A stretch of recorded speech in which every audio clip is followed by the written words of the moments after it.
Gopi Jana Vallabha Girivaradhari.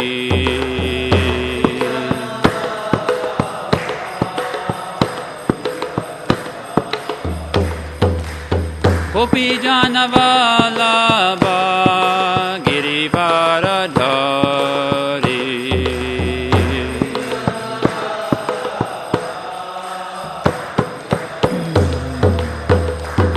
Yashodanandana Brajajana Ranjana.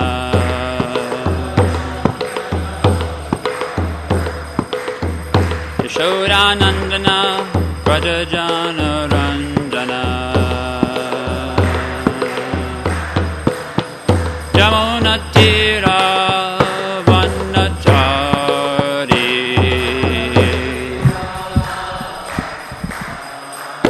Jamuna Tira Vanachari.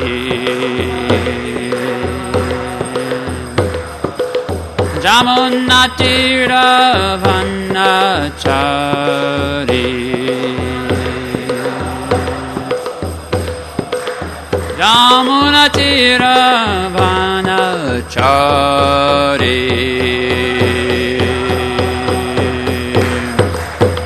Jaya Radha Madhava Kunja Bihari.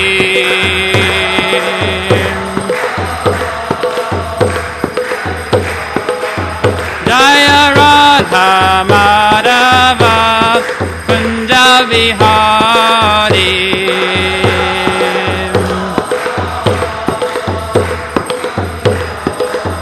Jaya Radha Madhava Kunja Bihari.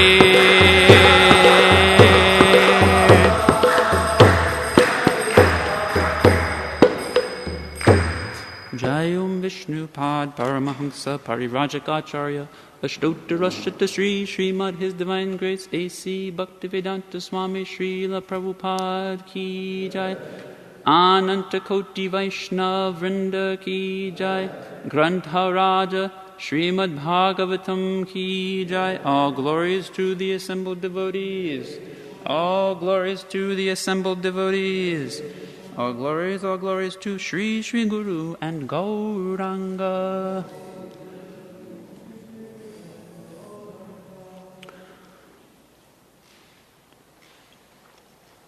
Om Jnanatamrandasya Jnananjana Shalakaya Chakshurmilitam Yena Tasmai Shri Gurave Namaha.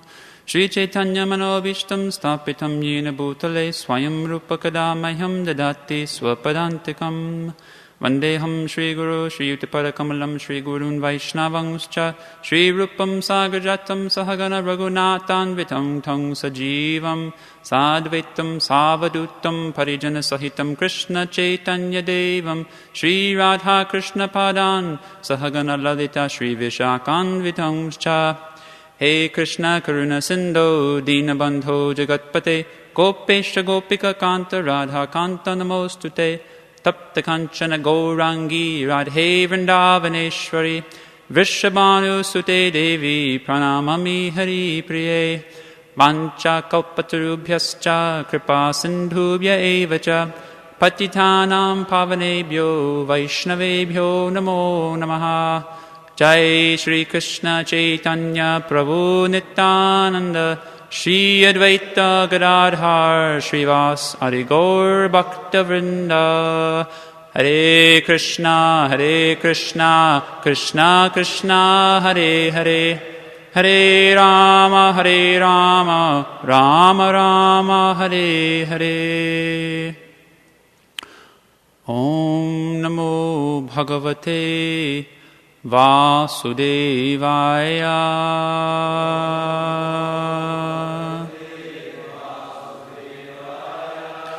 Om Namo Bhagavate Vasudevaya.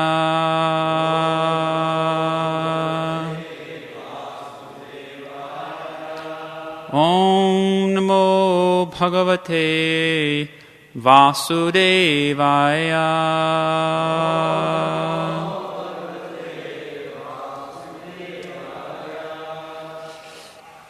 Hare Krishna. Thank you all for attending today's class on Srimad Bhagavatam.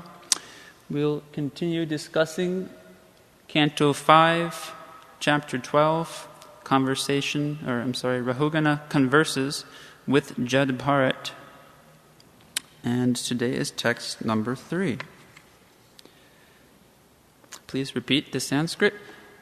Tasmad bhavantam mama sangsayartam prakshami paschad adhuna sabodham adhyatma yoga gratitam tavoktam akyahi kautu halachetaso me Tasmad bhavantam mama sangshayartam prakshami paschad adhuna subodham adhyatma yoga gratitam tavoktam akya hikautu halachetaso me.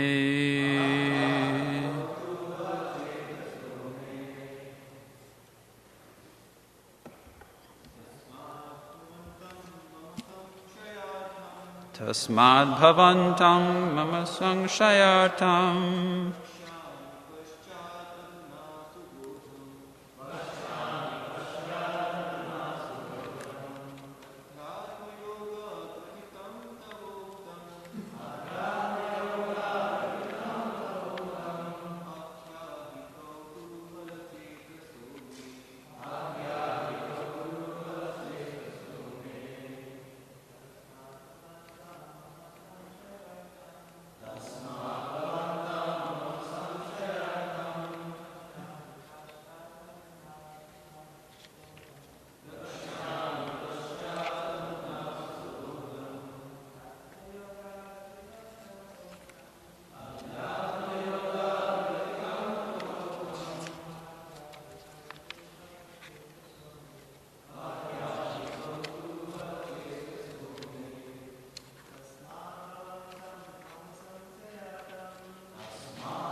Tasmat, therefore, bhavantam, to you, mama, me, sangshaya artam, the subject matter that is not clear to me. Prakshami, I shall submit. Paschat, afterwards. Adhuna, now. Subodham, so that it can be clearly understood. Adhyatma yoga, of mystic instruction for self-realization.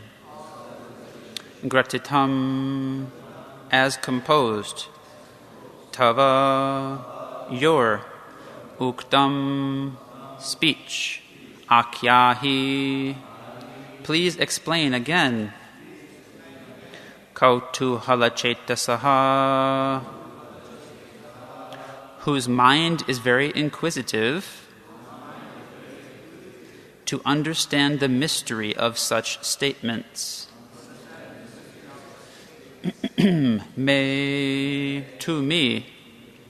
Translation and purport by His Divine Grace A.C. Bhaktivedanta Swami Srila Prabhupada Ki Jai. Translation. This is King Rahugana speaking. Whatever doubts I have about a particular subject matter, I shall ask you about later. For the time being, these mysterious yoga instructions you have given me for self-realization appear very difficult to understand. Please repeat them in a simple way so that I can understand them. My mind is very inquisitive and I want to understand this clearly. Purport. The Vedic literature instructs, Tasmad gurung prapadyeta jigyasu shreya uttamam. And an intelligent man must be very inquisitive to know the transcendental science deeply. Therefore, one must approach a guru, a spiritual master. Although Jad Bharat explained everything to Maharaj Rahugana, it appears that his intelligence was not perfect enough to understand clearly. He therefore requested a further explanation. As stated in Bhagavad Gita 4.34, Tad vidhi pranipatena pariprashnena sevaya. The student must approach a spiritual master and surrender unto him fully, pranipatena. He must also question him in order to understand his instructions, pariprashnena. One should not only surrender to the spiritual master, but also render loving service unto him, sevaya, so that the spiritual master will be pleased with the student and explain the transcendental subject matter more clearly. A challenging spirit before the spiritual master should be avoided if one is at all interested in learning the Vedic instructions in depth.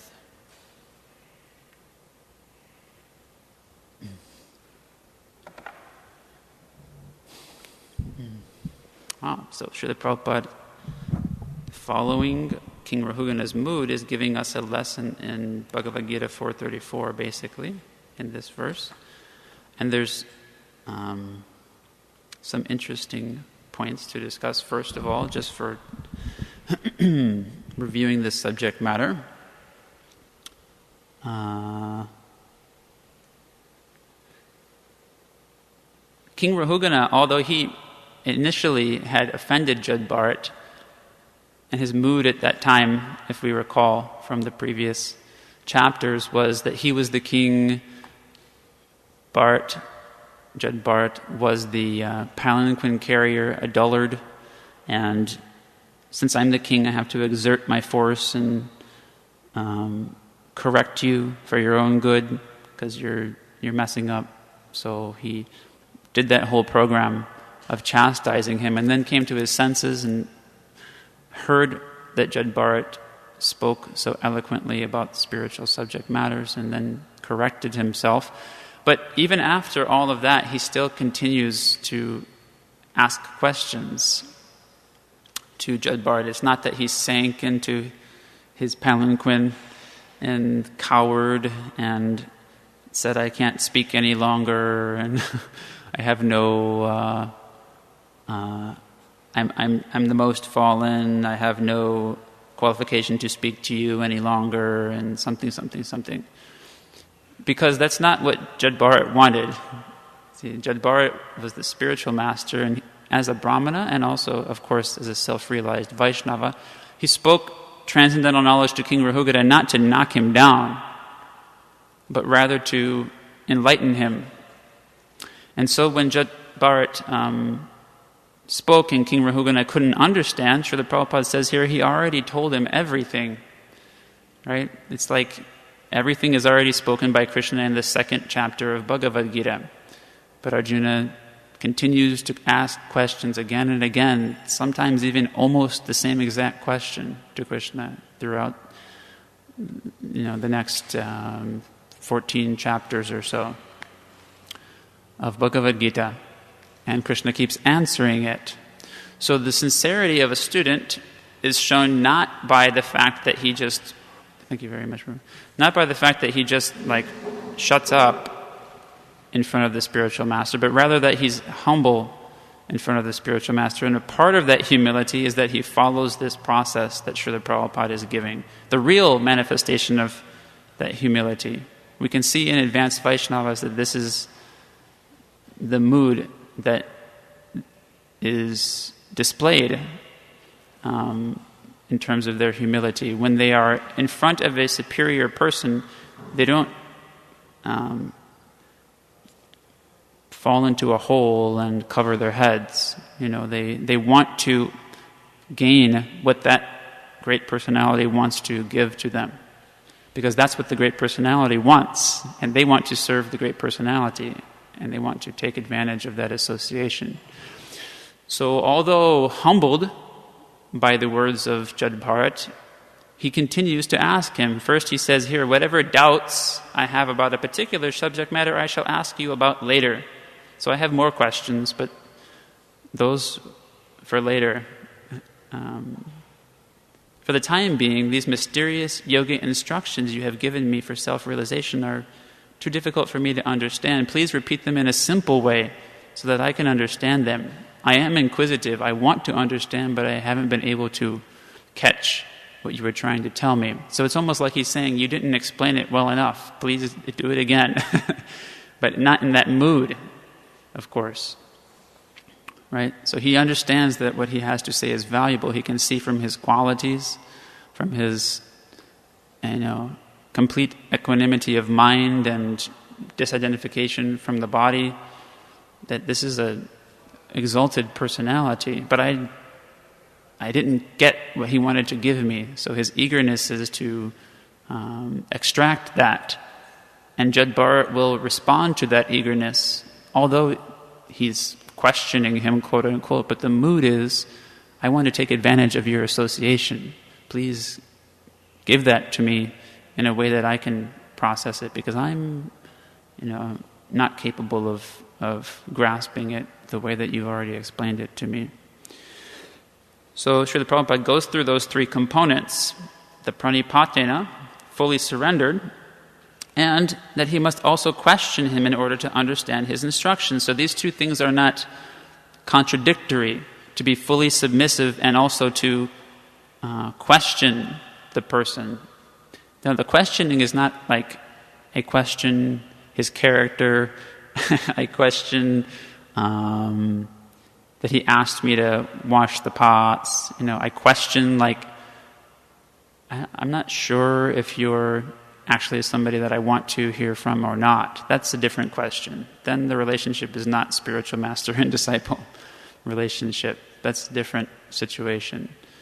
But once one has ascertained the personality from whom he wants to learn something, then the submission is, I'm ready to receive the message that you are going to give. But the questioning is, obviously I'm not understanding it clearly, or I don't think that I am. Can you please explain it to me from a different angle of vision, or in a way that I can get the message that you're trying to give? And then loving service. And by that loving service, the spiritual master can see that you actually are dedicated to that relationship. The pranipat, the submission, is shown by the sevaya. How can the spiritual master know that you're surrendered to him unless you're willing to do something to serve him, or you're willing to reciprocate? He's trying to show his love by giving you spiritual instructions. The way that you show your love is not by instructing him back, obviously. It's by trying to practically demonstrate how much you value his position. and that is that you render some service to him. As we were hearing yesterday from Nityananda Prabhu, the spiritual master or a devotee is served because he's in relation to Krishna. So when the spiritual master sees you're rendering service to me, that means that you value me in the proper perspective, or at least he can see why you're serving. He has the capacity to recognize that. But that should be our intention. I recognize your value in Krishna consciousness, and I want to reciprocate with your offering of association to me. So then, by that sevaya, the student inspires the teacher, or the disciple inspires the spiritual master to continue to explain, even though he's already explained it. See, he's not obliged to continue explaining. Excuse me. He's not obliged to continue explaining.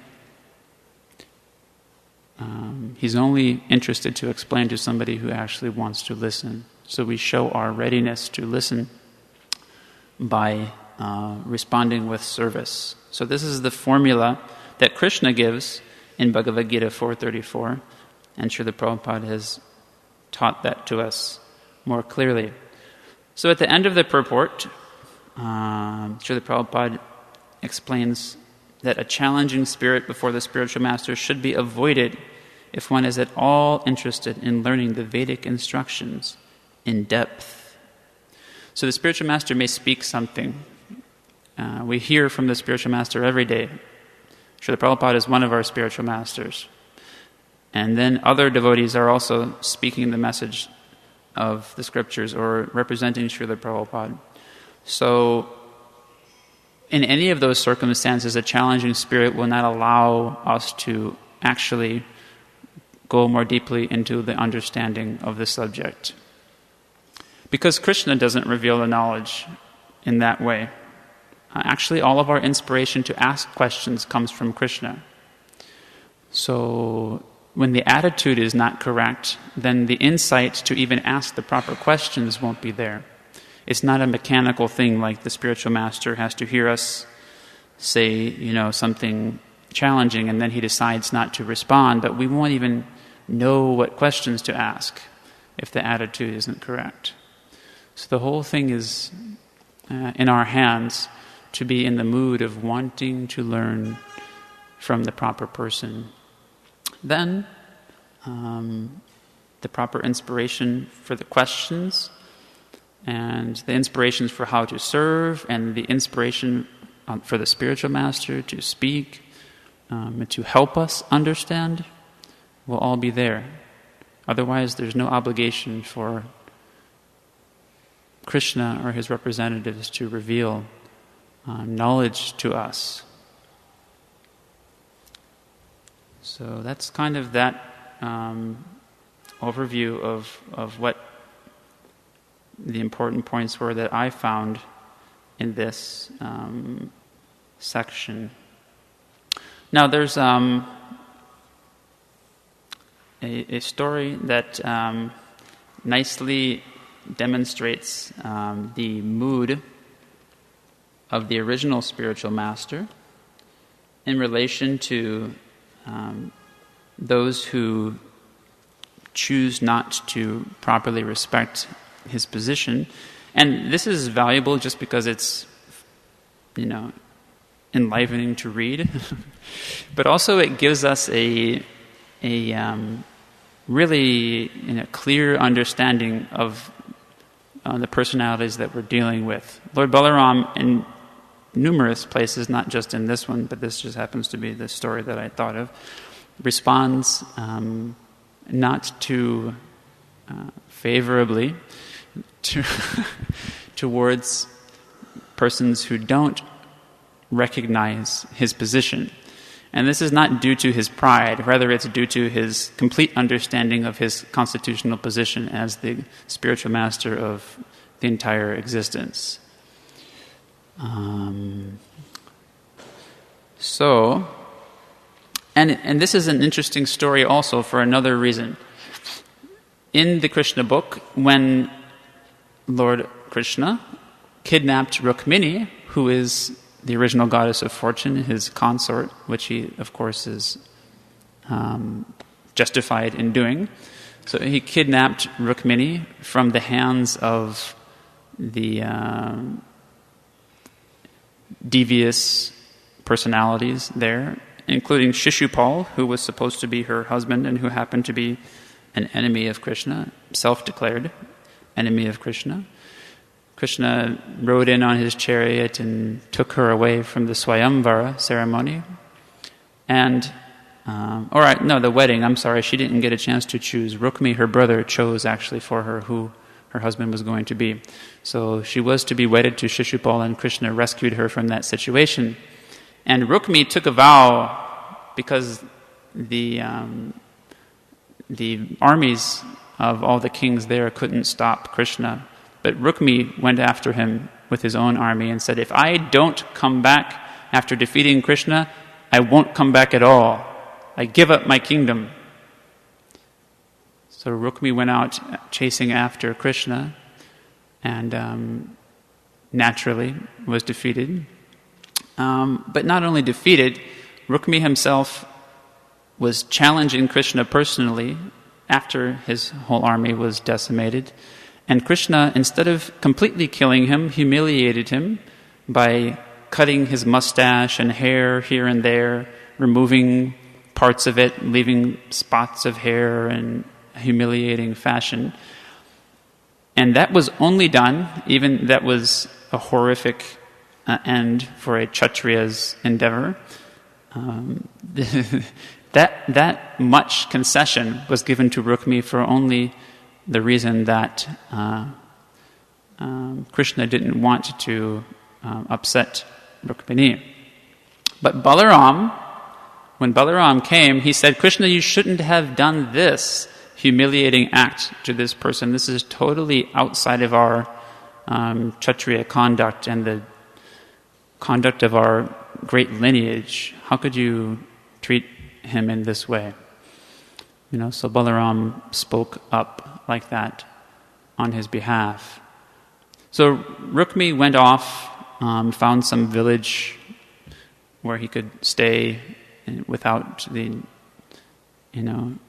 former pomp and whatnot of his previous circumstance. And eventually, he again became a ruler, because I guess that's the nature of a Kshatriya. And so he had some standing again later on.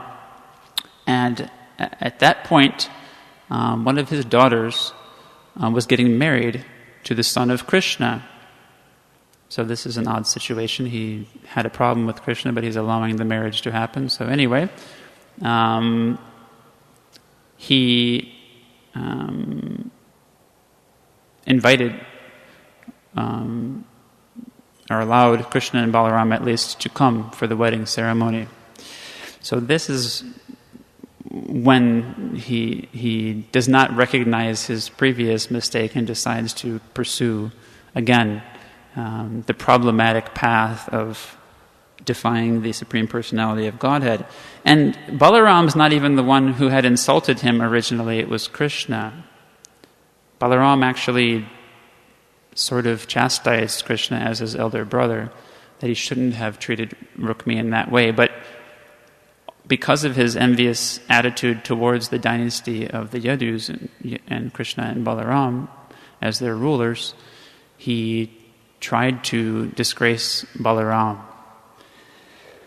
So, and another nice aspect of this that we will notice is that Rukmi, the same as with Kamsa, the same as with many demoniac personalities described, they have ill counsel from their so-called friends, right? So a sincere devotee, or a person who actually wants to understand things clearly, has to be able to set aside feelings and previous conceptions, doubts, like the king is saying here. Whatever doubts I have about a particular subject matter, I'll ask you later. I first want to hear from you what you wanted to say. Please explain to me in a way that I can understand it. This is a submissive attitude. The other attitude is not conducive to advancement. material or spiritual. So, a little bit of background, and then the pastime. Although Rukmi was a veritable enemy of Krishna, he had great affection for his sister Rukmini and wanted to please her in all respects. On this account, when Rukmini's grandson Aniruddha was to be married, Rukmi offered his granddaughter Rochana to Aniruddha. Such a marriage between immediate cousins is not very much sanctioned by the Vedic culture, but in order to please Rukmini, Rukmi offered his daughter and granddaughter to the son and grandson of Krishna, respectively. In this way, when the negotiation of marriage of Aniruddha and Rochana was complete, a big marriage party accompanied Aniruddha and started from Dwaraka. They traveled until they reached Bhojakata, which Rukmi had colonized after his sister had been kidnapped by Krishna. This marriage party was led by the grandfather, namely Lord Krishna, accompanied by Lord Balaram, and it included Krishna's first wife, Rukmini, his son Pradyumna, Jambavati's son Samba, and many other relatives and family members. They reached the town of Bhojakata, and the marriage ceremony was peacefully performed. Now is when Rukmi starts to get into trouble. The king of Kalinga was a friend of Rukmi's and gave him the ill advice to play chess with Balaram and thus defeat him in a bet. Among Kshatriya kings, gambling on chess was not uncommon. If someone challenged a Kshatriya to play on the chessboard, the Kshatriya could not refuse the challenge.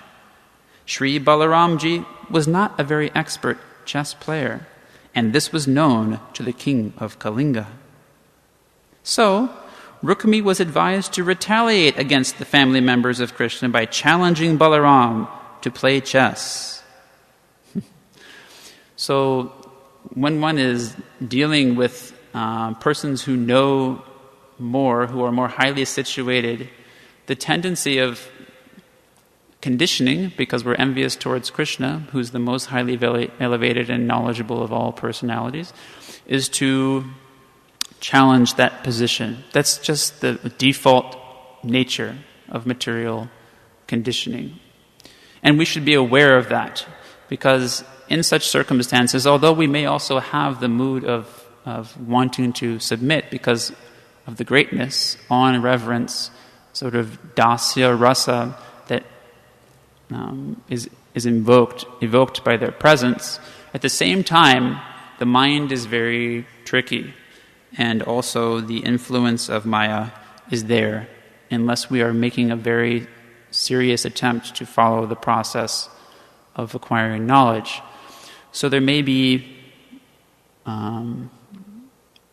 voices that pop up and try to give us opportunities to falsely challenge the position of persons from whom we are learning. We have to be aware of the trickiness of the mind as we've been hearing it, and stay in the soul's position of trying to learn how it can go back to Godhead, back to Krishna, not get distracted by the externals, but try to understand, as King Rahugana is, what is it that's being said, because that's the thing that's being valued in this situation. Although he values Jad Bharat, that's obviously no question. But why? Jad Bharat is, as he was expressing just a couple of verses ago, non-different from the personality of Godhead, because he's delivering the same mercy. So that mercy is what we should want to get, and we shouldn't allow other things to pop up and distract us from that single-minded goal. Then, whatever situation we're in, we'll be able to approach the personality appropriately. So, although not an expert chess player, Sri Balaramaji was very enthusiastic in sporting activities. So even though he was challenging Balaram, Balaram didn't say, hey, wait a second. You shouldn't do this. Do you realize who I am? This is his nature. It's important to understand. If we want to challenge Krishna, Krishna is up for the challenge. There's no problem there. Of course, devotees may be more kind to try to warn us somehow. But Krishna himself, because he's apapa vidham, and he's shuddha, purna shuddho, completely pure, and nothing can contaminate him. If we approach him with our contaminated mentality, he'll simply purify us one way or the other. So Krishna knows that he's going to benefit us whether he destroys us or whether he instructs us. So from his aspect, it's all positive. But from our aspect, we should want to get the more pleasant medicine. So he accepted Rukmi's challenge and sat down to play. Betting was with gold coins, and Balaram first of all challenged with 100 coins, then 1,000 coins, then 10,000 coins. Each time Balaram lost and Rukmi was victorious. Sri Balaram's losing the game was an opportunity for the king of Kalinga to criticize Krishna and Balaram. Thus the king of Kalinga was talking jokingly, while purposefully showing his teeth to Balaram. Because Balaram was the loser in the game, he was a little intolerant of the sarcastic joking words and became somewhat agitated. Immediately he doesn't just destroy him. He gives him a chance to, the way that others have expressed it, to hang himself. He gives him enough rope to hang himself. So this is another characteristic of what may happen in situations if we don't recognize the need to become more humble, is that we don't immediately get a message saying, ding, ding, wrong attitude, correct. Krishna can give us the chance to show ourselves a complete fool before giving us the clear message. But if we recognize our own mentality before that, then we can correct ourselves. But Rukmi didn't do that. And that will be shown very clearly, although he was given enough chances. Rukmi again challenged Balaram and made a bet of 100,000 gold coins. But fortunately, this time, Balaram won. Nonetheless, out of cunningness, Rukmi claimed that Balaram was the loser and that he himself had won. Because of this lie, Balaramji became most angry with Rukmi. So at this point, Rukmi could have even said, okay, you won. I guess you have some skill in chess, so I'm going to back off a little bit. But he persisted. His agitation was so sudden and great that it appeared like a tidal wave in the ocean on a full moon day. Balaram's eyes are naturally reddish, and when he became agitated and angry, his eyes became more reddish. This time he challenged and made a bet of 100 million coins. How Rukmi got 100 million coins, I have no idea. But somehow he became a very powerful person again after he had been humiliated by Krishna. So he's about to lose it again. Again, Balaram was the winner, according to the rules of chess. But Rukmi again cunningly claimed that he had won. Rukmi appealed to the princes present, and he especially mentioned the name of the king of Kalinga. During the dispute, there was a voice from the sky, and it announced that for all honest purposes, Balaram was the actual winner of this game, that he was being abused, and that the statement of Rukmi that he had won was absolutely false. Just see what's happening. In spite of this divine voice, Rukmi insisted that Balaram had lost, and by his persistence it appeared that he had death upon his head. Falsely puffed up by the ill advice of his friend, he did not give much importance to the oracle, and he began to criticize Balaramji. He said, "My dear Balaramji, you two brothers, cowherd boys only, may be very expert in tending cows, but how can you be expert in playing chess or shooting arrows on the battlefield? These arts are well known only to the princely order." Hearing this kind of pinching talk by Rukmi and hearing the loud laughter of all the other princes present there, Lord Balaram became as agitated as burning cinders. He immediately took his club in his hand and, without further talk, struck Rukmi on the head. From that one blow, Rukmi fell down immediately and was dead and gone. Thus, Rukmi was killed by Balaram on that auspicious occasion of Aniruddha's marriage. Interestingly, these things are not very uncommon in Kshatriya society. So, and the next part I have to read just because it's so enlivening to continue. It's almost finished with the pastime. The king of Kalinga, afraid that he would be the next one attacked, fled from the scene. Before he could escape even a few steps, however, Balaramji immediately captured him, and because the king had always shown his teeth while criticizing Balaram and Krishna, Balaram broke all the king's teeth with his club. The other princes supporting the king of Kalinga and Rukmi were also captured, and Balaram beat them with his club, breaking their legs and hands. They did not try to retaliate, but thought it wise to run away from the bloody scene. So there's more that could be read, but that was the gist of it. So a theme that it repeated again and again, very fortunately for us, and if we just read these pastimes and know who these personalities are, we can get a deeper sense of what is... See, Balaram is the fountainhead of the Guru Tattva.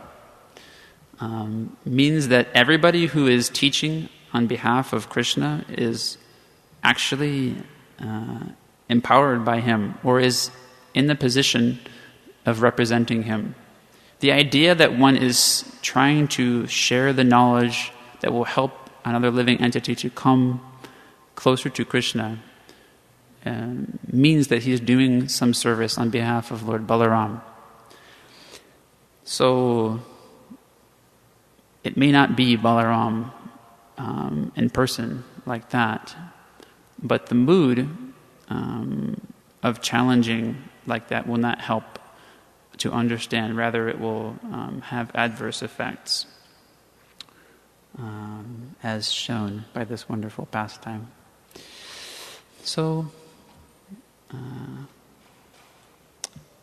King Rahugana is not in that position, although initially it seemed that he was very proudly situated. He was enough cultured and educated to recognize his mistake and to take the humble position, although continuing to inquire.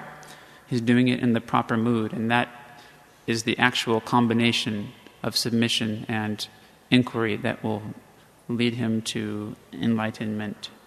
So thank you for listening. Any comments or questions? Anybody would like to add or correct anything? First of all, thank you to Madhavendra Prabhu for allowing me to give the class today. Any comments or questions?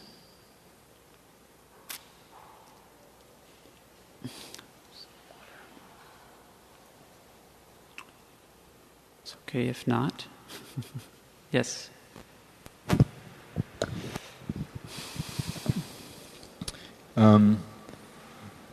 If one wants to approach their guru and is afraid of being offensive and not quite sure how to approach something, Yeah. what are some of the better ways to do that? I mean, seeking out advice or counsel, or is there a pattern? How to, like maybe asking others how to approach the spiritual master so that I don't do it in an offensive way? Is that kind of what you're asking? A question like that? That's a good question. I mean, sure, there's devotees who have more experience than us, so we can just ask them. This is something that I would like to approach my spiritual master about, or if my attitude is appropriate, can you give me some feedback? You know, go ahead, if you want to clarify.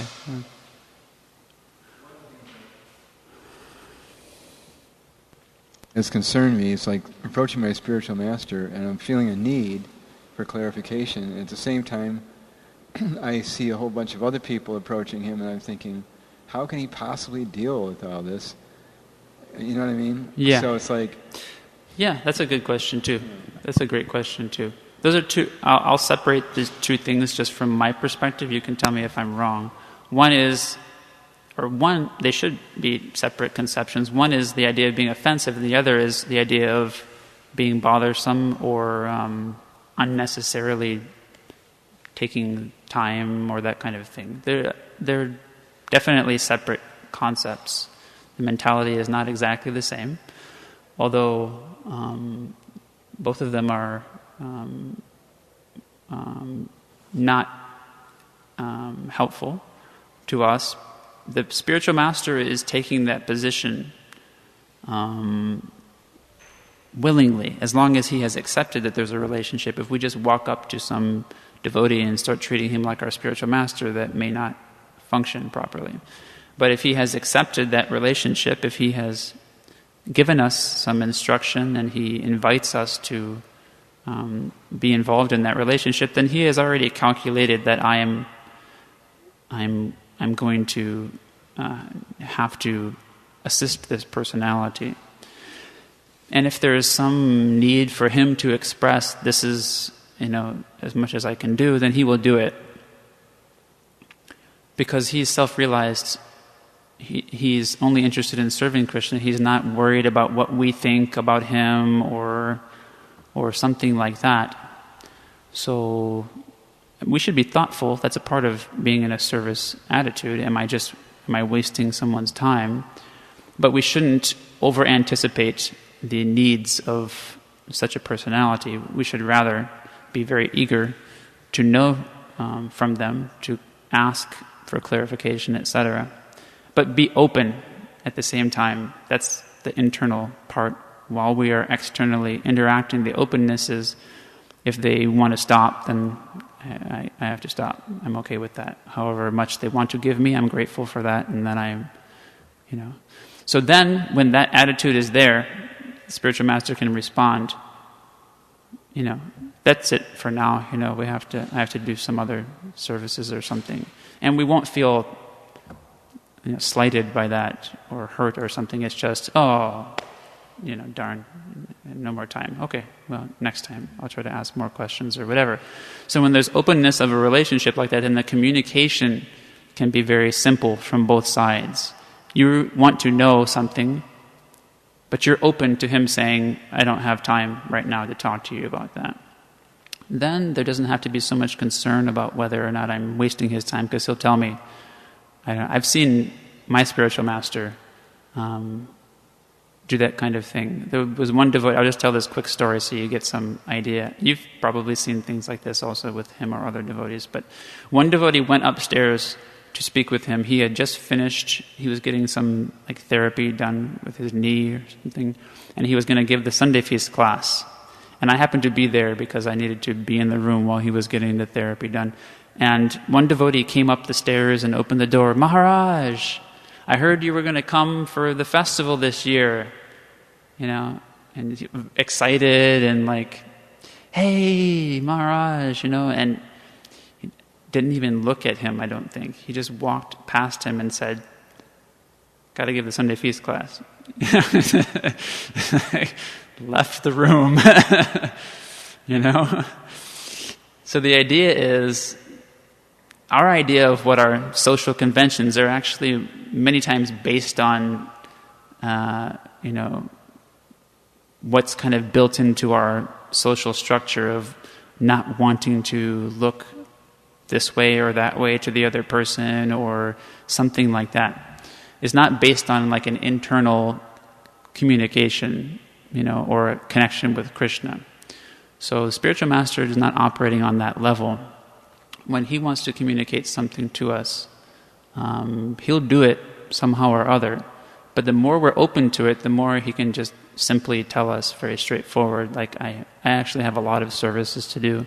I got here very late last night, and I haven't slept enough. Thank you very much, like that. So the more we can just be in our hearts accepting that I don't deserve more or whatever. I'm just trying to get as much as I can, but whatever, it's up to them. Then it moves naturally, more naturally. I don't have full realization of this whole thing because I have my own conditioning. I'm not also a self-realized soul, but that relationship flows more naturally when we are eager to know, but also accepting that my position is here and his position is here, and so I just have to accept whatever he wants to give me. He'll communicate. That's the short answer. But we can influence the openness of that communication from our side. So those are some thoughts. Okay. And then Prabhuji here has a question or comment. In relation to what he was talking about, I had an experience recently in Sadhu Sangha in Texas where I was really eager. You're saying eagerness is important, and I was relating to that a lot because I really wanted Satchidananda Maharaj's association, even if it was for like a second or like a minute. So I asked his servant, I was like, how could I get his association? There's so many disciples here. I'm not even a disciple, and he's like, just follow me around. Just follow him. Just like be his shadow. And so I for the moments where he was walking in between classes or walking in between kirtans, I just served his servant, and fortunately, like somehow with I just got his association, and it was very intimate, and it was like Krishna fulfills our desires according to how bad we want that. So I feel like he reciprocated with me, Krishna reciprocated with me that, and I was able to get his association. Yeah. That's cool. You're willing to do what you had to do to get there. That's cool. Anything else? Comments or questions on the subject? Okay. If not, Srila Prabhupada ki jai. Srimad Bhagavatam ki jai.